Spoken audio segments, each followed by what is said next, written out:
yang mana kita masuk pada atau dalam lanjutan dalam a'malul bir. Ya, di antaranya adalah hadis Nabi sallallahu alaihi wasallam, hadis sittatu khisalin naha anha Nabi sallallahu alaihi wasallam. Ada 6 perkara yang dilarang oleh Rasul sallallahu alaihi wasallam. Wa 'anil Mughirah bin Syu'bah, dari sahabat Nabi yang mulia Mughirah bin Syu'bah radhiyallahu taala anhu, anna Rasulullah sallallahu alaihi wasallam qala, sesungguhnya Nabi kita bersabda, innallaha harrama 'alaikum, sesungguhnya Allah mengharamkan atas kalian uququl ummahat, mendurhakai para ibu.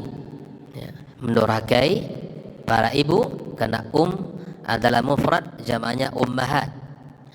Yang kedua, wa wa'dul banat, Allah mengharamkan membunuh anak perempuan. Yang ketiga, wa man'in wahad, yang selalu menuntut haknya tapi enggan melakukan kewajibannya. Yang berikutnya adalah wa kariha lakum qila wa qala, dan dibenci bagi kalian mengatakan katanya dan katanya. Qila wa qal, sibuk dengan perkataan, katanya begini, infonya begini, tidak ada yang pasti. Sesuatu yang tersebar tidak selalu, atau sesuatu yang kita dengar tidak selalu pasti benar. Maka dilarang dalam agama kita mengatakan qila wa qala, sibuk dengan mengatakan begini, kata dia begini, kata dunia begini, dan seterusnya. Ini dilarang dalam agama kita. Yang kelima, wa kasratas su'ali, banyak bertanya. Ini bukan berarti dilarang bertanya di dalam bab tertentu, tapi insyaallah kita jelaskan bagaimana kata Syekh Shalih Al-Fauzan makna kasratus su'al di sini. Yang terakhir, yang keenam yang dilarang Rasulullah, wa idha'atul mal, menyia-nyiakan harta yang Allah titipkan kepada kita. Haditsun muttafaqun alaih. Kalau disebut hadis muttafaqun alaih, perawinya siapa? Muttafaqun alaihi, Bukhari dan Muslim. Jadi kita belajar ya bahwa rawahu as-syaikkhani itu juga disebut Bukhari dan Muslim ya. Kalau sering kita sampaikan nanti misalnya rawahu as-syaikkhani diriwayatkan oleh 2 syekh, maksudnya siapa? Bukhari dan Muslim. Atau disebut juga rawahu atau muttafaqun alaihi, maka maksudnya siapa? Bukhari dan Muslim juga. Nah, berkata Syekh Shalih Al-Fauzan, dzakara fi hadzal hadits 6 asya' annaha muharramatun wa makruhatun. Disebutkan di dalam hadis ini ada 6 yang dilarang, yang diharamkan Rasulullah sallallahu alaihi wasallam, yang juga dimakruhkan. Apa dia? Yang pertama adalah uququl ummahat, mendurhakai para ibu. Ini orang tua kita, ibu kita di sini ya. Al muradu bihi ma'siyatul ummahat. Maksud daripada mendurhakai ini adalah tidak taat, maksiat, kita melanggar ya, apa yang diperintahkan oleh ibu kita. Nah, di sini Syekh Shalih Al-Fauzan menjelaskan kenapa dilarang. Khususnya di sini ibu, tidak disebutkan kedua bapak, karena sesungguhnya kata Rasulullah SAW, li'anna al-walidaini aqrabul aqarib. Ibu dan bapak kita, ya, ibu dan bapak kita keduanya adalah orang berjasa. Tapi di antara kedua ini ada yang lebih berhak mendapatkan bakti kita, yaitu ibu kita. Fasilatuhum akidus silah. Berbakti kepada ibu adalah sebaik-baik bakti dan sebaik-baik hubungan yang mesti kita jaga.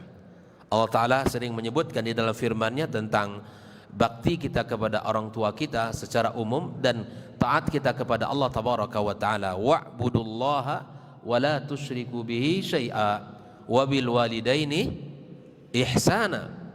Sembahlah Allah Subhanahu wa Ta'ala, jangan kalian syirikkannya dengan satu apapun, dan berbaktilah kalian terhadap kedua orang tua kalian, atau berbuat ihsanlah kalian kepada kedua orang tua kalian. Wabidzil qurba, dan kepada karib kerabat. Nah, ikhwah fillah rahimakumullah, Bagaimana cara bentuk ihsan kita dengan kepada orang tua kita? Yang pertama adalah bil infaq alaihima. Ya, kita memberikan sebagian daripada rezeki kita, kita berikan kepada ibu bapak kita. Al infaq, kita berikan ya bagian daripada rezeki yang Allah titipkan kepada kita, kita berikan orang tua kita, ibu bapak kita. Makanya Rasulullah sallallahu alaihi wasallam menyebutkan dalam banyak hal keutamaan berbakti kepada kedua orang tua kita, sehingga Nabi mengancam seorang laki-laki, raghima anfi rajulin, sungguh merugi orang atau terhina seorang laki-laki, adraka walidayhi, bertemu dengan kedua orang tuanya, hidup masih orang tuanya di tengah dia, ya masih ada ibu bapaknya, au ahadahuma, kata Nabi, atau ketemu dengan salah satunya, mungkin yang masih tinggal ibu atau bapaknya, lam yudkhilahul jannah, dan dia tidak mampu menjadikan kedua orang tua atau salah satunya itu jalan untuk masuk surga Allah Subhanahu wa taala. Maka subhanallah ikhwatal kiram, dulu ada kisah di antara para as-salafus saleh di mana rumah dia tidak jauh dari rumah orang tuanya. Subhanallah, ketika keluar dari rumahnya sebelum dia berangkat kerja mencari nafkah, maka dia mampir sejenak ya, ke rumah orang tuanya, menanyakan kabar, menanyakan kesehatan, lalu dia pergi. Dan tidaklah dia pulang ke rumahnya di sore hari kecuali mampir dulu ke rumah orang tuanya. Ini salah satu bentuk bakti dia. Ini salah satu uswah yang dicontohkan oleh mereka kepada kita. Maka hari ini bisa kita lakukan, walaupun jarak kita tidak berdekatan, tapi bisa kita lakukan dengan menanyakan kabar berita melalui telepon.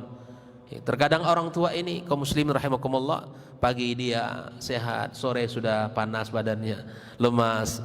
Begitulah orang tua. Yang dibutuhkan oleh dia adalah ihsan kita. Ihsan kita yang kedua dengan cara apa?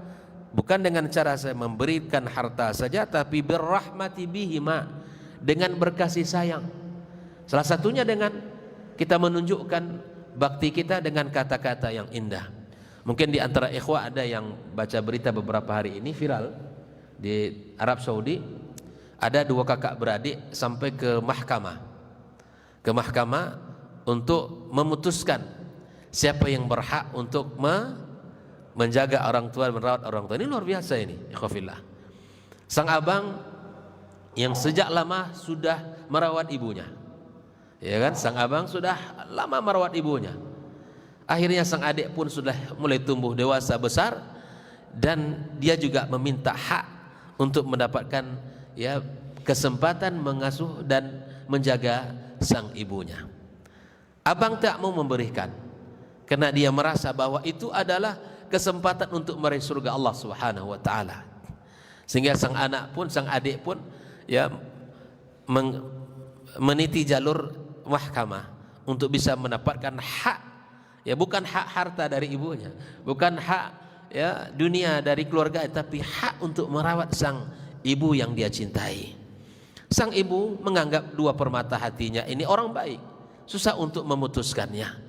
Abangnya baik, adiknya juga baik, tapi subhanallah hakim memutuskan untuk memberikan hak penjagaan, hak pengasuhan kepada sang adik. Kenapa? Karena mengingat abang sudah tua dan sudah lama memberikan hak adiknya untuk memberikan kesempatan merawat ibunya. Ini kan luar biasa ya ikhwatal kiram. Barangkali jarang terjadi ya. Ya, orang mungkin kalau ke mahkamah itu memperebutkan harta. Ya, bagi saya berapa gitu kan, untung saya berapa. Belum lagi orang tua yang meninggal sudah meributkan, sudah membuat orang tuanya menangis, sudah membuat orang tuanya bersedih. Sikap anak yang rakus kepada dunia. Ikhwatal kiram rahimakumullah, kesempatan ini kesempatan berharga.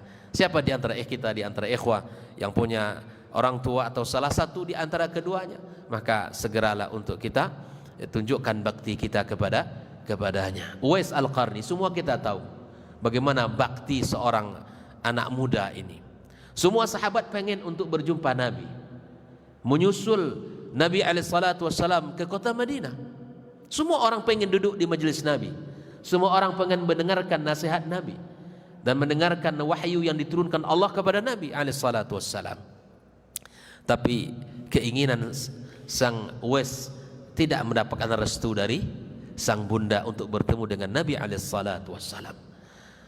Tapi anak yang berbakti, anak yang patuh dan taat, sang anak pun tidak sedikit pun menunjukkan ketidakridhaannya kepada sang bunda. Walaupun dia tidak bertemu dengan Rasulullah sallallahu alaihi wasallam, tapi beritanya Uwais sampai ke Rasulullah sallallahu alaihi wasallam. Sampai Nabi mengatakan, kalau kalian bisa bertemu dengan Uwais, mintalah doa kepadanya. Kenapa kata Rasulullah, lau aqsama 'ala Allahi la abarra. Kalau dia minta, memohon kepada Allah, maka apa? Maka dia akan kabulkan doa Uwais ini, subhanallah. Kalau dia meminta kepada Allah, maka Allah kabulkan doa Uwais ini, subhanallah. Maka Umar radhiyallahu taala anhu, ketika dia menjadi khalifah, setiap kali jamaah haji dari Yaman dia tunggu, bertanya, mana Uwais Al-Qarni. Suatu ketika disebutkan si fulan Uwais. Lalu Umar menghampiri Uwais. Kamu Uwais? Iya. Kamu dari Qaran? Iya. Kamu ada tanda di tubuhmu bekas dulu ada penyakit sebesar koin? Iya. Maka kalau betul-betul kamu Uwais, saya minta didoakan, karena Nabi SAW pernah berpesan, kalau bisa bertemu dengan Uwais maka mintalah doa kepada dia, karena doanya mustajab. Bayangkan sahabat Al-Faruq Umar radhiyallahu taala anhu menghampiri Uwais karena pernah mendengarkan dari Nabi SAW tentang dia ini. Maka kemudian Uwais mendoakan, dan dia tidak pengen dikenal orang, sehingga dia bersembunyi dan kembali ke Yaman. Tidak mau diberikan tempat fasilitas, enggak, tapi dia menginginkan cukuplah Allah Subhanahu wa taala yang mengetahui bakti dia kepada Allah dan ketulusan dan keikhlasannya. Ikhwatul kiram rahimakumullah. Ini kisah Uwais. Masih banyak kisah-kisah para ulama atau para as-salafus salih kita tentang bakti kepada kedua orang tua. Karena bagaimanapun bakti kita kepada ibu kita tidak akan bisa terbalas oleh kita. Sampai disebutkan kepada sahabat itu, walau talqa wahidah, baktimu kamu berjalan dari Yaman menggendong ibumu, berjalan kaki menuju kota Mekah, lalu kemudian tawaf mengelilingi Ka'bah, berputar 7 putaran. Lalu dia bertanya, apakah saya sudah membalas jasa ibu saya? Disebutkan kepadanya, wala talqa wahidah, satu tarikan nafas ibumu saat kamu dilahirkan oleh dia itu pun belum terbalas dengan apa yang kamu kerjakan hari ini kepadanya. Bayangkan ikhwatul kiram. Oleh karena itu Nabi berpesan kepada kita, di antara hal yang dilarang adalah uququl ummahat, yaitu mendurhakai ibu, membuat hatinya bersedih, membuat hatinya gelisah, membuat hatinya tidak nyaman. Maka yang diperintahkan Allah berbuat ihsan dengan memberikan harta kita. Yang kedua, warahmat bihima, dengan menunjukkan kasih sayang kita. Wal atf alaihima, kita berlemah lembut selama apa yang diperintahkan oleh kedua orang tua kita tidak menyelisih aturan Allah, lakukan asal orang tua kita ridha. Karena Nabi SAW pernah mengatakan, ridallah fi ridal walidaini wa sukhtullah fi sukhtil walidaini. Ya Allah, berikan tempat orang tua kita, berikan bagian dari hidup kita dalam bakti kita. Ikhwatul kiram, masih jika ada di antara ikhwah, sekali lagi saya katakan, tunjukkan bakti kita, tunjukkan semoga Allah ridha kepada kita melalui bakti kita kepada ibu kita dan kepada kedua orang tua. Wal kalam thayyib, dengan ucapan yang baik. Wa adamal isaati ilaihima, tidak kita berbuat buruk, tidak berbuat durhaka. Lianna haqqal walidaini ya'ti ba'da haqqillah. Syekh Shalih Fauzan mengatakan, hak orang tua itu disebutkan langsung setelah Allah menyebutkan tentang hak dia. Apa hak Allah? Disembah, dipatuhi, ditaati. Dan begitulah Allah meletakkan hak orang tua kita setelah menyebutkan hak Allah tabaraka wa taala atas dirinya, yaitu berbuat baik kepada kedua orang tua kita. Ikhwatul kiram rahimakumullah. Wa uququl walidaini min a'zam kabair. Mesti diingat kita bahwa mendurhakai kedua orang tua Itu dosa besar, termasuk dosa besar di dalam dunia ini. Ya. Wa dzakara al-umma bidzat, dalam hadis ini Nabi SAW menyebutkan secara khusus ibu. Ya, jangan sampai ibu kita ya bersedih oleh ucapan kita ataupun sikap kita.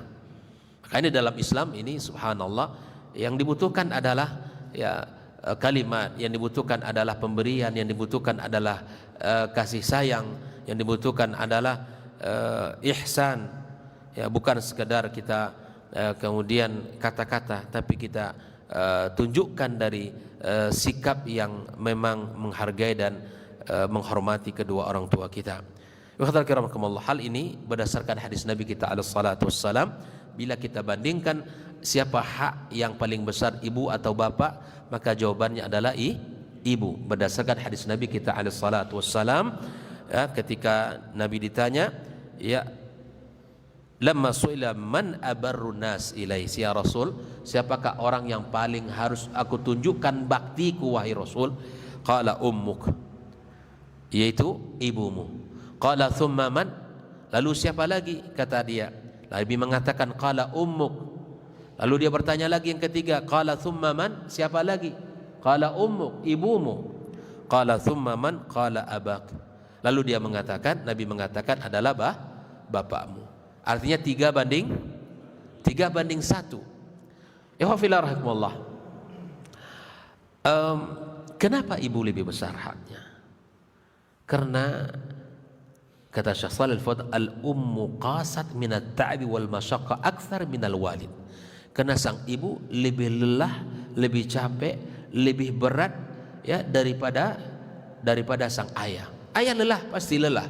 Tapi bayangkan, sehingga para ulama mengatakan 3:1 ini dikarenakan 3 hal yang menjadi beban berat mereka. 3 hal yang itu yang Allah sebutkan dalam Quran. Yang pertama apa? Hamil. 3:1 ini seiring dengan 3:1 bakti kita kepadanya, karena 3 perbuatan besar yang agung, yang mulia, yang Allah sematkan pada kaum wanita. Yang pertama apa? Hamil. 9 bulan dalam rahim ibu kita. Kita makan dari nutrisi yang ia makan. Ya, lelah pasti. Berdiri, duduk, berjalan membawa kita 9 bulan lamanya. 9 bulan selesaikah? Tidak. Taruhan nyawa yang kedua. Berjuang dia untuk menyelamatkan diri dan anaknya. Yaitu yang kedua adalah melahirkan. Sehingga Nabi mengatakan bila mana seorang ibu melahirkan, meninggal dunia, maka yu'tabar syahid, dan memiliki kedudukan yang tinggi di sisi Allah Subhanahu wa taala. Ya. Maka yang ketiga, selesai 9 bulan mengandung, melahirkan, ya, kemudian selesaikah tugas? Belum. Masih ada tugas yang menanti selama 2 tahun, yaitu menyusui. 2 tahun, Pak. 2 tahun menyusui, dan itu aturan Allah Subhanahu wa taala. Ya, wal walidatu yurdi'na auladahunna haulaini kamilaini. 2 tahun. Itu pesan Allah. Maka bagi ikhwah yang masih punya anak, maka subhanallah, ini pesan Allah kepada kita. Ya, pesan Allah untuk disusui anaknya selama 2 tahun, haulaini kamilain. Allah yang menetapkannya. Ya, Allah yang menetapkannya. Maka setelah itu, ya, liman arada ayyutimmar radha'ah, maka domirnya kembali kepada sang ayah. Wa 'alal mauludi lahu rizquhunna wa kiswatuhunna. Maka tugas ibu setelah dia hamil, melahirkan, menyusui 2 tahun, Allah menyebutkan tugas sang ayah, wa 'alal mauludi lahu, inilah tugas kita, yaitu laki-laki yang diberikan anak, ya, kepadanya. Apa kata Allah Subhanahu wa taala? Wa 'alal mauludi lahu rizquhunna wa kiswatuhunna. Tugasnya 2. Kita sebagai suami, bila mana istri kita melahirkan, mawa rezeki yang halal, rezeki yang thayyib, ya. Apalagi seorang ibu yang menyusui membutuhkan nutrisi yang cukup agar anaknya, agar bunda, agar anaknya sehat. Bawa rezeki, subhanallah, berikan rezeki ya halal, dari sumber yang halal. Yang kedua, kiswatuhunna. Nah, kenapa disebut Allah kiswah? Bukankah pakaian itu juga bagian daripada rezeki? Nah, di sini para ulama menjelaskan bahwa di antara hal yang juga menggembirakan bagi seorang wanita adalah pakaian. Maka kita belikan istri kita pakaian, pasca melahirkan, berikan pakaian yang cukup kepada istri kita dan anak-anak kita. Nah, ini pesan Allah Tabaraka wa Ta'ala kepada kita. Dan metode Al-Quran selalu menyebutkan pesan suami, tugas suami, dan menyebutkan tugas istri. Ketika Allah Subhanahu wa Ta'ala menyebutkan tugas sang ibu, maka subhanallah Allah akan sebutkan tugas sang ayah. Mana buktinya dalam ayat ini? Salah satunya tugas ibu melahirkan, tugas bapak mencari rezeki. Tugas sang suami, ar-rijalu qawwamuna 'alan nisa. Laki-laki pemimpin atas kaum wanita. Lalu kemudian Allah katakan, bima faddalallahu ba'dahum 'ala ba'din. Dikarenakan kelebihan yang Allah berikan kepada kaum laki-laki. Ada 3 kelebihan yang Allah sebutkan dalam Al-Quranul Karim. Para ulama tafsir menyebutkan apa kelebihannya. Yang pertama adalah kuatul jisim, kekuatan fisik. Laki-laki itu lebih kuat daripada kaum perempuan. Makanya pendidikan anak laki-laki menekankan kepada fisik. Yang kedua, ini disebutkan oleh para ulama adalah asy-syaja'ah. Kaum laki-laki itu jauh lebih berani seharusnya daripada kaum perempuan. Ya kan? Kaum laki-laki harus lebih berani dari kaum perempuan. Nampak anak kucing melonjak dia. Artinya lebih takut pula dia daripada perempuan. Ini enggak wajar gitu seorang laki-laki. Nah, makanya anak laki-laki itu dididik secara fisik, dididik keberanian karena nanti dia akan menjadi suami. Yang ketiga kata para ulama bahwa dilebihkan Allah kaum laki-laki dengan akalnya. Ya, bukan berarti perempuan tidak berakal, tidak cerdas, bukan.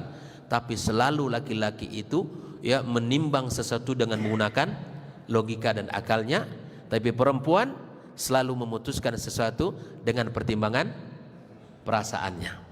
Makanya kalau istri bilang, "Bang, gunakan akal," udah benar itu. Bang, gunakan akalnya, itu sudah benar, tapi mungkin penyebutannya tidak pantas gitu ya. Karena memang perempuan jangan dibilang dia gunakan akalmu, bukan, tapi gunakan perasaanmu. Karena memang Allah menimbang seperti itu. Nah, oleh kita ikhwafillah, yang kedua, kenapa laki-laki ini pemimpin? Wa bima anfaqu min amwalihim, karena laki-laki ini telah menafkahkan sebagian rezekinya. Disinilah para ulama mengatakan bahwa ekonomi keluarga itu dipegang oleh istri, oleh suami. Kita yang pegang, ya. Walaupun dibantu oleh Menteri Dalam Negeri ya. Tapi secara umum ekonomi keluarga itu adalah berada pada kaum laki-laki. Terkadang Menteri Dalam Negeri lebih berkuasa pula lagi Pak ya.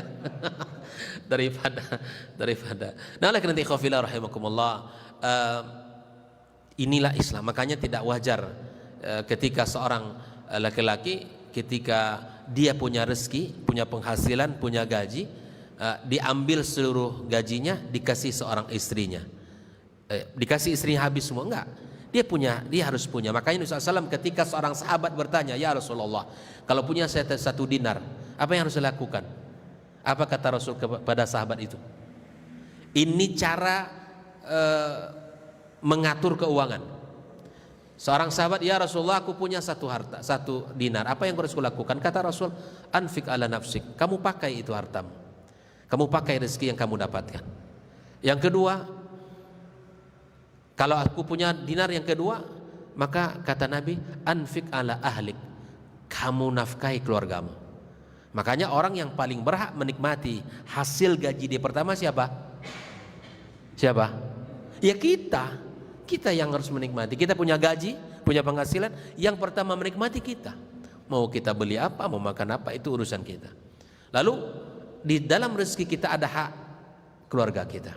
Lalu dia bertanya, "Ya Rasulullah, aku punya dinar yang ketiga." Maka kata Nabi, "Anfik ala khadimik." Di sini Nabi menyebutkan berikan ya pada yang membantu kamu. Ya, artinya kalau ada pembantu ya berikan gaji. Nah, kalau saya punya dinar yang keempat, maka Nabi mengatakan, "Anta absaru min," engkau yang lebih tahu. Artinya bisa kita tabungkan, bisa kita investasikan, bisa kita kembangkan dan seterusnya. Ini kembali kita pada pembahasan bahwa ibu kita lebih berhak dari kita. Kenapa? karena 3 perbuatan besar tadi, maka Allah berikan pula 3 bakti kita kepadanya, ya, dibandingkan bakti kepada ayah. Karena ibu lebih lelah, lebih capek, lebih penat, letih daripada sang ayah. Ikhwafillah rahimakumullah. Di sini disebutkan qasatil hamal wa ma fihi min masyaqqati wa ta'arrud lil amrad. Ya, susahnya ketika hamil, wa qasatil wilada wa ma fiha min khatar. Ya, ketika melahirkan begitu berat. Wa qasatir radha'a wa tarbiyah, dan susahnya ketika dia menyusui 2 tahun. Itu bukan pekerjaan yang singkat dan ringan. Wa fiha minal masyaqqah wa ta'ab, letih lelah, bahkan tidak tidur malam. Ya, ketika anak bangun di tengah malam, yang bangun sang istri, ya, dan seterusnya. Begitulah, ya, pengorbanan sang ibu kepada anak-anaknya. Maka apa bahasa orang hari ini, ya, 10 anak bisa dijaga oleh satu ibu, tapi belum tentu satu ibu bisa dijaga oleh 10 anak, ya kan? Orang tua, subhanallah, perjuangannya luar biasa. Ya, seorang ibu yang menjaga, mendidik, membesarkan, menyayangi anak-anaknya, enggak, subhanallah. Tapi kita harus tahu bahwa kasih sayang ibu kepada kita itu belum ada apa-apanya dengan kasih sayang Allah kepada kita. Ingat itu. Makanya ketika seorang sahabat, ketika Nabi SAW berkata kepadanya, apakah mungkin seorang ibu itu mencampakkan anaknya ke dalam api? Qala la ya Rasul, tak mungkin. Nggak mungkin dia akan buang anaknya ke dalam api. Kenapa? Karena kasih sayang dia kepada putranya. Maka Nabi SAW mengatakan, ketahuilah olehmu, kasih sayang Allah jauh lebih besar daripada kasih sayang orang tua kepada anaknya. Kasih sayang Allah lebih besar kepada hamba-hambanya daripada kasih sayang seorang ibu kepada putranya. Ikhwatal kiram. Maka Syekh Shalih Fauzan di sini menjelaskan, fal tuqasi aksar minal ab. Seorang ibu lebih menderita, lebih capek, lebih lelah daripada seorang ayah. Fa haqquha a'zam, maka hak ibu, kata Syekh Shalih Fauzan, lebih besar. Wasilat wa alzam wa akid, dan menjaga hubungan itu lebih kuat dan lebih utama. Wal ab aidan lahu haqqun. Tidak kita nafikan, kata Syekh, bahwa ayah juga memiliki hak. Li'annahu qasa min at-ta'ab fi tahsili rizqi lil walad, karena ayah lelah mencari rezeki, bekerja, ya, untuk kebutuhan anak dan keluarganya. Wasa'i alaihi wal waladu qasirun wa dha'ifun wal walidu yat'ab wa yusafir wa yata'arrad lil akhtar wa yatlubu rizq. Ya, ayah pergi pagi pulang sore, ayah kena hujan, kena panas, begitu lelah, ya, begitu capek, ya, tapi begitulah Allah Subhanahu wa taala membagi tugas, ya, di dalam mencari harta dan cari rezeki ini. Falau haqqun kadzalik, maka ayah pun punya hak atas anaknya. Wal walid aidan yashfiq ala waladihi wa yuhibbu hubban shadidan wa ya'tif alaihi falau haqqun aidan. Sang ayah mencintai, menyayangi, sang ayah, ya, berlemah lembut kepada anak. Walakinal aktsar, tapi ibu lebih besar, ya, jika dibandingkan hak daripada seorang ayah. Ikhwafillah rahmatullah. Nah, oleh karena itu Allah mengharamkan bagi siapapun, ya, di antara umat ini, ya, untuk mendurhakai sang ibu. Ustaz, kalaupun dia ibunya Kristen bagaimana? Naam. Kalaupun posisi ibunya masih dalam keadaan tidak beriman kepada Allah Azza wa Jalla dan dia sudah Islam misalnya, tetap menunjukkan bakti, itu menunjukkan ta'zim kepada hak sang ibu. Ini kisah yang disebutkan oleh Nabi kita alaihi salatu wassalam, ya, ketika Aisyah radhiyallahu taala anha. Dan kita lihat juga dalam Al-Qur'anul Karim bagaimana seorang Ibrahim alaihi salam tetap menunjukkan bakti kepada sang ayah. Dia berkata kepada ya abati, baik Ibrahim, ya, tetap mengatakan kalimat ya abati. Itu panggilan kesayangan itu yang dipanggil untuk orang tua. Lima ta'budu ma la yasma' wa la yubsir wa la yughni anka syai'an, kata Ibrahim. Kenapa wahai ayahku engkau tetap menyembah yang tidak mendengarkan, yang tidak melihat, yang tidak memberikan manfaat apapun kepadamu? Nasihat, ada 6 nasihat Ibrahim kepada ayah, tetap menggunakan kata ya abati, ya abati, ya abati. menunjukkan kasih. Maka kalau dia dalam keadaan tidak beriman sekalipun, masih tetap kita menunjukkan bakti. Selama dia minta misalnya sesuatu yang tidak melanggar aturan Allah, tetap kita berikan. Tapi kalau dia minta misalnya, udah kamu kembali kepada agama asalmu, tinggalkan Islam dan seterusnya, itu tidak boleh. Karena Nabi mengatakan la ta'ata li makhluqin fi ma'siyatil khaliq. Tidak boleh kita taat kepada makhluk di dalam mendurhakai Allah Subhanahu wa taala. Hatta orang tua kita, dia minta kita melakukan sesuatu yang Allah murkai, maka tidaklah dibenarkan dalam agama kita. Ikhwatal kiram rahimakumullah. Yang kedua yang dilarang oleh Rasulullah SAW, wa wa'dul banat, yaitu membunuh anak perempuan. Nah di sini wa'dul banat kana ma'rufan fil jahiliyah. Dulu kalau anak perempuan yang lahir, maka terlihat wa idza busyira ahadun bil untha dhalla wajhuhu muswadda wa huwa kadhib. Di zaman dahulu kalau anak perempuan yang lahir diberitakan, maka wajahnya menghitam, memerah, marah, ya sedih karena yang lahir anak perempuan. Ini zaman jahiliyah. Kalau dulu mereka istrinya mau melahirkan, mereka gali lubang, Pak. Ya, mereka gali lubang, bahkan istrinya melahirkan di samping lubang itu. Bila mana lahir anak perempuan langsung dicampakkan. Begitulah jahiliyahnya mereka.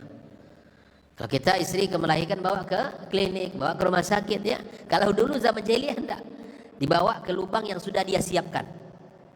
Dipilih antara dia membiarkan hidup atau dibiarkan hidup dalam keadaan hina perasaan mereka, atau langsung dicampakkan ke dalam lubang.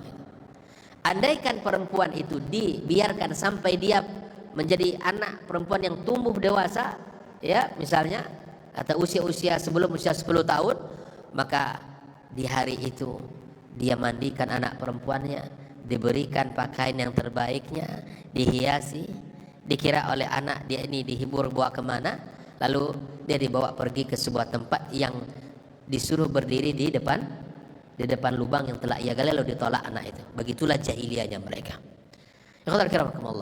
Maka tentu ini satu hal yang patut untuk kita pahami, bahwa perbuatan membunuh anak perempuan adalah perbuatan yang diharamkan Allah Subhanahu wa taala. Sampai Allah katakan di dalam firman-Nya, wa idzal mau'udatu su'ilat.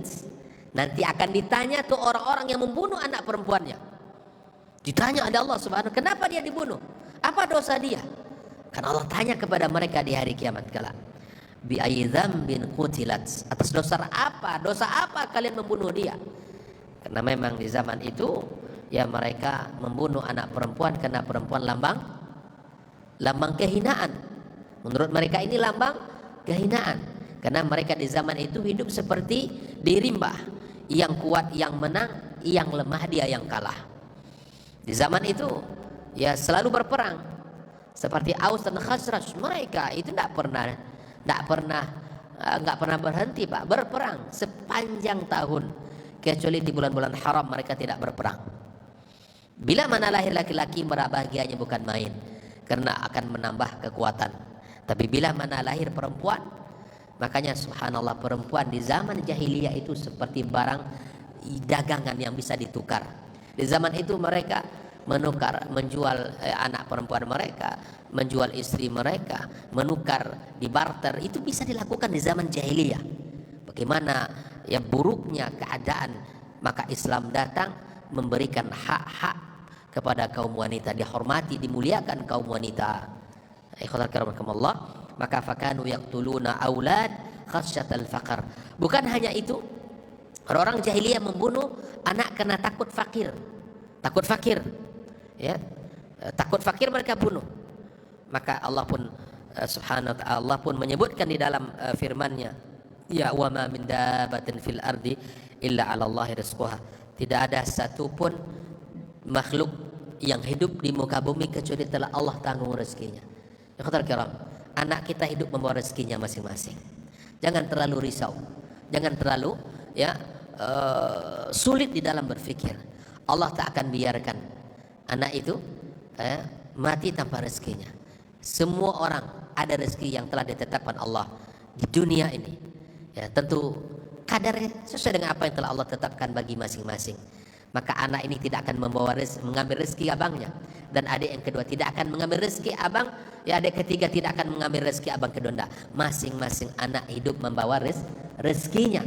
Maka Allah larang kita untuk membunuh ya anak-anak ini. Haram hukumnya. Makanya bagaimana hukum aborsi itu para ulama menjelaskan.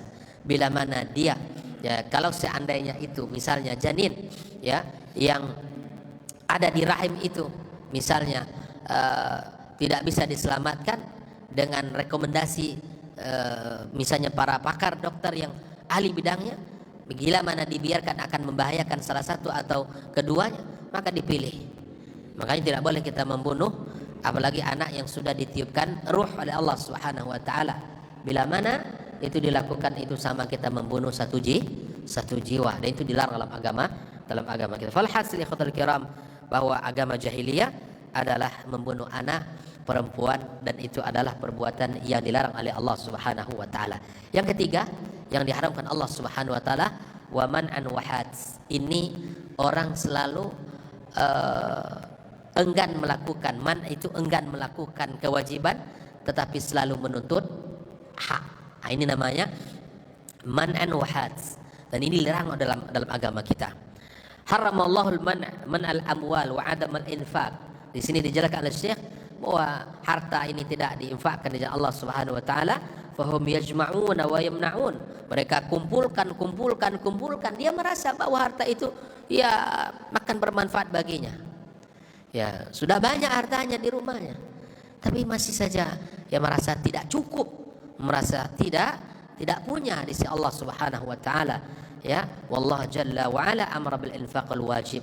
Allah Subhanahu wa taala keluarkan, suruh perintahkan ya, di antara infak itu ada yang wajib yaitu zakat. Infak itu ada dua ya, yang sunnah dan yang wajib, atau sedekah lah kita sebut. Sedekah itu ada yang sunnah, ada yang wajib. Sedekah wajib adalah zakat, sedekah sunnah adalah kita memberikan harta di jalan Allah Subhanahu wa taala. Ikhwatal kiramkumullah. Nah, ini adalah salah satu maknanya, itu orang-orang yang menahan hartanya kemudian dia tidak mau mengeluarkannya.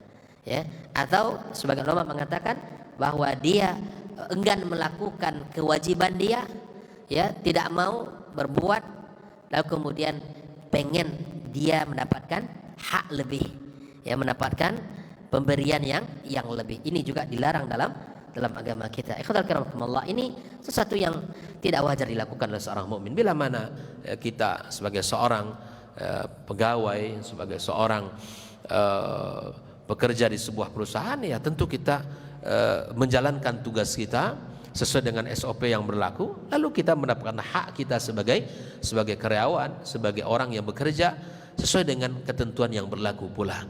Tunaikan kewajibannya, maka Anda mendapatkan hak Anda. Jangan meminta hak lebih tapi enggan melakukan kewajiban. Ini dilarang dalam agama kita. Kita masuk pada pembahasan yang keempat, ikhwatal kiram. Hal yang dilarang oleh Nabi kita SAW adalah wa kariha lakum qila wa qala. Ya, dimakruhkan untuk mengatakan kalimat sibuk dengan kata-katanya. Ya, qila wa qal itu dalam bahasa kita adalah qila wa qal. Ini adalah menyibukkan diri dengan katanya begini, katanya begitu. Qila wa qal, perkataan yang tidak pantas dan tidak perlu kita sibukkan diri kita. Ya, dapat informasi tentang apalah misalnya tentang negara kita hari ini, tentang sibuk berjam-jam ya mengatakan katanya begini, infonya begini, enggak perlu. Apalagi berita-berita yang di media sosial itu, ya subhanallah, semua orang bisa menulis. Pegang kaidah Nabi ini. Pegang kaidah Nabi ini baik-baik, ya. Kafa bil mar'i isman ay yuhadditsa bi kulli ma sami'. Inilah kaidah yang harus kita pakai dalam keseharian kita. Apa kata Rasulullah? Cukup seseorang berdosa mengucapkan setiap apa yang ia dengar. Dianggap berdosa orang, dapat berita ini sebut pula, belum tentu lagi. Apalagi fitnah. Apalagi memfitnah seorang ustadz misalnya, atau kesalahan dilakukan oleh seorang alim atau seorang yang komitmen dalam agama. Belum lagi kita tahu tentang dia, hanya mendengarkan katanya begini. Apalagi dituduh dia sebagai khawarij misalnya, na'udzubillah. Karena hari ini fitnahnya sangat banyak, ikhwatal kiram. Ya, si fulan itu begini. Dia tidak tahu dan tidak pernah berjumpa dengan si fulan itu, tapi telah dituduh khawarij misalnya, akidahnya. Dituduh misalnya si fulan itu begini-begini. Ya, antum sudah pernah ketemu belum? Antum sudah pernah tabayun belum? Belum. Katanya begitu. Ini katanya begitu, tidak boleh. Kata orang-orang begitu. Ya. Nah ini diantara hal yang menjadi fitnah di antara internal kaum muslimin, itu adalah sibuk memberikan penilaian kepada orang lain sementara dia tidak melihat dan tidak mengenal orang yang dia nilai. Hanya cukup mengatakan katanya. Ya, katanya begitu, kata fulan begitu, kata fulan begitu. Maka sifat seorang mukmin dilarang. Di sini bahkan Syekh Shalih Fauzan mengatakan hurrim. Karya di situ adalah dilarang, diharamkan justru. Bukan hanya makruh tapi diharamkan, kata Syekh Shalih Fauzan. Ya wa kullu dzalika kana sayyi'uhu 'inda rabbika makruha. Dilarang kita mengatakan katanya begini dan katanya begitu. Apalagi penilaian seorang ustadz yang kita tidak tahu dia seperti apa, atau tidak pernah kita mendatangi untuk tabayyun. Maka subhanallah, berita-berita yang tersebar itu perlu kita cermat dan perlu kita hati-hati. Qila wa qal, ya, maka ini dilarang. Qila fi'il madi, qala fi'il madi, ay anna al-insan hammuhu isya'atul akhbar. Tugas dia sehari hanya menyebarkan berita-berita saja. Tidak ada yang baik, tapi katanya begini. Antum tahu nggak fulan begini? Antum tahu nggak kata ilan begini? Sibuk begitu saja hari-harinya. Pergi ketemu sana cerita katanya begini. Pergi dari sana ketemu orang lain katanya juga begini. Ini nggak perlu kita lakukan, ikhwal kiram. Ya, sibukkan diri kita dengan amal saleh. Sibukkan diri kita dengan kebaikan dan ketaatan kepada Allah Tabaraka wa Ta'ala. Ini yang mesti kita lakukan dalam keseharian kita. Maka Nabi mengatakan kaidah tadi apa? Ya, kafa bil mar'i ithman ay yaqula ay yuhadditha bima sami'. Cukup seorang itu berdosa bila mana mengucapkan sesuatu yang ia dengar tanpa dia harus tabayyun terlebih dahulu. Maka kaidah yang kedua dalam bab ini, min husni islamil mar'i tarku ma la ya'ni. Tanda baiknya Islam seseorang, tinggalkan yang tidak bermanfaat. Apa manfaat bagi agama saya? Apa manfaat bagi saya dalam bab ini? Ya, apa manfaatnya bagi saya? Menuduh si fulan begini, apa manfaatnya? Kalaupun ucapan kita itu tidak terbukti, masya Allah kita sudah menyebarkan, Allah ikhwan, kita akan bertanggung jawab di hadapan Allah Subhanahu wa Ta'ala dengan ucapan kita. Ini adalah sesuatu yang sangat menyedihkan, ya, di antara kehidupan kaum muslimin. Qila kasratul kalam wa qila wa qal, banyak bicara tapi hanya katanya dan infonya begini, dan tanpa dia tabayyun. Dan tujuannya satu, liiqa'il fasadi bainan nas, untuk membuat rusak hubungan manusia. Yang awalnya orang ini tidak tahu, ya kan? Orang ini kita tidak tahu tentang apa yang disampaikan orang, tapi setelah kita mendengar, maka subhanallah kita pun berubah hati. Makanya subhanallah, lebih baik kita tidak mendengar banyak daripada kita mendengar, karena pendengaran itu bisa merubah sikap dan perasaan kita. Maka subhanallah, ini perlu kita jaga. Hati-hati dengan orang yang selalu membawa berita katanya begini dan katanya begini. Kenapa? Kata para ulama, bila mana ada orang yang selalu datang kepada kita menceritakan orang lain kepada kita, menceritakan orang lain kepadanya, antum tahu nggak fulan begini? Anda nggak tahu. Oh, bulan begini. Datang lagi besok, cerita baru lagi. Maka kata para ulama, bila mana ada orang yang selalu datang kepadamu membawa berita, ya, atau menceritakan orang lain kepada kamu, hati-hati dengan dia. Kenapa?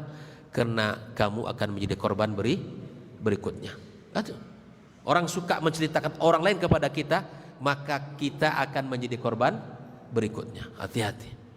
Kita akan diceritakan pula sama dia di depan orang lain. Bila mana ada sesuatu yang tidak dia sukai, sudah, itu akan menjadi bahan dia untuk menceritakan kita kepada orang. Hati-hati di dalam ya berteman dengan orang yang seperti ini. Wa hadhihi kabiratun min kaba'iriz dzunub, ini termasuk dosa-dosa yang dilarang dan bahkan dosa besar. Ikhwafillah, yang dilarang juga wa kadzalika tatabba' ghalatatil ulama wa yusyi'uha. Ini yang paling dilarang ini. Mencari kekurangan-kekurangan para ulama, mencari kekurangan-kekurangan para masyayikh. Ya, mesti orang punya kekurangan. Masih orang punya kelebihan. Maka jangan cari kekurangan-kekurangan orang, karena itu enggak ada perlunya bagi dia. Qala fulan kada fulan kada radda alaihi kada. Itu sibuk menceritakan ustadznya, sibuk menceritakan ulama ini begini dan seterusnya. Dan akhirnya apa? Hanya semangat ngaji saja ada. Semangat ngaji tinggi, tapi mengamalkan yang dapat di kajian enggak ada. Karena sibuk qila wa qala tadi. Ini hati-hati, ini fitnah. Semangat ngaji berbeda dengan aplikasi ngajinya. Majelis ilmu dimanapun dia datang, tapi semangat aja dapat. Tapi bagian buah daripada ilmu itu tidak didamalkan dalam kesehariannya. Oleh karena itu kita dilarang oleh Allah Subhanahu Wa Taala untuk menerima berita sampai kita tabayyunkan. Ya ayyuhalladzina amanu idza ja'akum fasiqun binaba'in fatabayyanu an tusibu qauman bijahalatin fatusbihu ala ma fa'altum nadimin. Makanya berhati-hatilah berucap sebelum nanti satu hari kita akan menyesal dengan ucapan kita. Ya, jangan sampai nanti kita berucap lalu kita menyesali ucapan kita. Yang kelima ya adalah yang dilarang Rasulullah, kasratus su'al. Naam, maksudnya di sini apa? Fal insan la yas'alun nasa amwalahum illa 'inda al-hajah fa yas'al biqadri hajatihi li'anna al-mas'alata haramun illa 'inda ad-darurah. Di sini Syekh menyebutkan as-su'al di sini bukan bertanya, tapi di sini terlalu banyak meminta-minta. Di sini Syekh menyebutkan bukan banyak bertanya tentang ilmu, itu dianjurkan ya. Tetapi yang juga dilarang dalam Islam seperti orang Yahud adalah bertanya sesuatu yang menunjukkan ketidakpercayaan sehingga dia mencari-cari berita. Seperti mana kisah seekor sapi ya. Antum pernah dengar kisah seekor sapi yang disuruh oleh Allah untuk disembelih di kaum Bani Israel ya kan? Lalu mereka bertanya tentang apa? Tentang bentuknya, warnanya dan seterusnya, sehingga menyulitkan mereka. Sehingga Nabi mengatakan bahwa jangan kalian banyak bertanya karena nanti itu akan memberatkan dan menyusahkan kalian. Nah, oleh karena itu di sini Syekh Shalih Fauzan kasratus soal di sini adalah meminta-minta. Ya, la yas'alun nas amwalahum illa 'inda al-haja. Naam, ikhwafillah, dibolehkan kita meminta pada 3 keadaan. Yang pertama di sini kata Syekh, idza kana asabathu jaihatun fi malih. Dia mendapatkan ujian dalam hartanya. Ya, artinya dia ditipu orang atau dianiaya orang sehingga hartanya hilang habis, maka di saat itu boleh bagi dia untuk meminta, mengajukan ya pertolongan, bantuan kepada orang. Yang kedua, ketika tahammal gharamah, ketika dia punya hutang yang kemudian dia tidak sanggup untuk membayarnya, maka ini boleh untuk meminta kepada orang lain. Yang ketiga, in asabathu faqah ju', ya, kalau dia dilanda oleh kelaparan, kesusahan, tidak ada yang dimakan, maka boleh bagi dia untuk meminta bantuan kepada orang lain. Yang terakhir adalah idha'atul mal, yaitu menyia-nyiakan harta. Maksudnya apa? Adalah di mana harta ini dibuang, ya diambur-amburkan. Ya, terkadang subhanallah antara kebutuhan dan keinginan tidak bisa kita memilihnya. Kita ingin iya, tapi mungkin kita belum tahu itu butuh. Ya, yang kita cari adalah sesuatu yang kita butuhkan kita belanjakan. Ya, maka itu ikhwafillah di sini Syekh menyebutkan bahwa ada 3 bentuk yang mesti kita lakukan pada harta kita. Yang pertama, antakuna nafaqah fi ta'atillah. Ini dianjurkan, yaitu gunakan hartamu untuk ketaatan kepada Allah.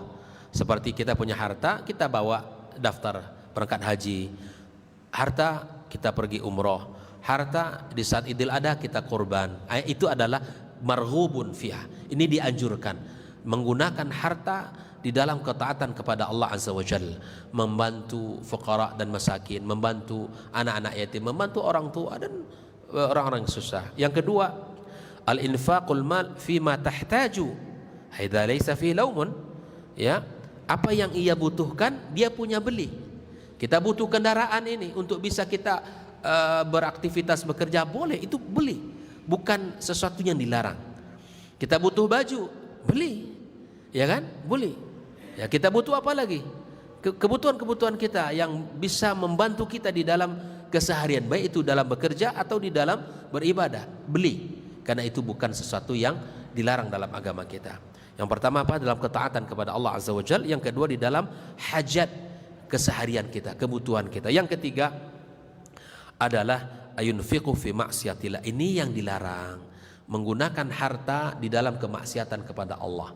Ada 3 bentuk penggunaan harta. Yang pertama dalam ketaatan kepada Allah, ini dianjurkan. Yang kedua di dalam kebutuhan, memenuhi kebutuhan sehari-hari, ini juga dianjurkan, penuhi. Yang ketiga adalah di dalam menggunakan maksiat, bermaksiat kepada Allah, dan ini dilarang. Ini adalah idha'atul mal, menyia-nyiakan harta, membuang-buang harta, digunakan untuk maksiat kepada Allah Subhanahu wa taala. Allah telah katakan kulu washrabu wala tusrifu, makan dan minumlah kalian tapi jangan berlebih-lebihan di dalam maksiat kepada Allah. Maka itu tidak boleh kita gunakan sedikit pun di dalam berbuat maksiat kepadanya. Wallahu taala alam. Allah Subhanahu wa taala, semoga Allah taala memberikan kepada kita keberkahannya, dan inilah 6 hal yang dilarang oleh Nabi kita alaihi salatu wasallam. Semoga kita bisa meninggalkan dan menjauhkannya. Yang pertama adalah mendurhakai ibu, yang kedua membunuh anak perempuan, yang ketiga adalah enggan menunaikan kewajiban tapi menuntut haknya lebih, yang keempat ya sibuk dengan katanya, ya, dan kila waqala.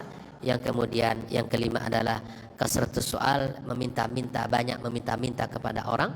Allah Ta'ala dalam bab ini, di sini juga mungkin banyak bertanya tetapi bukan untuk mengetahui, tapi barangkali untuk menguji orang atau seterusnya. Ya, yang keenam adalah wa'idha'atul mal, yaitu menyia-nyiakan harta, menggunakan harta pada maksiat kepada Allah Subhanahu wa taala. Wallahu ta'ala bissawab. Barakallahu fikum jami'an. Demikian kajian kita pada pagi yang barakah ini. Wabillahi taufik. Wa sallallahu ala nabiyyina wa habibina Muhammadin wa ala alihi wa sahbihi ajma'in. Wassalamualaikum warahmatullahi wabarakatuh.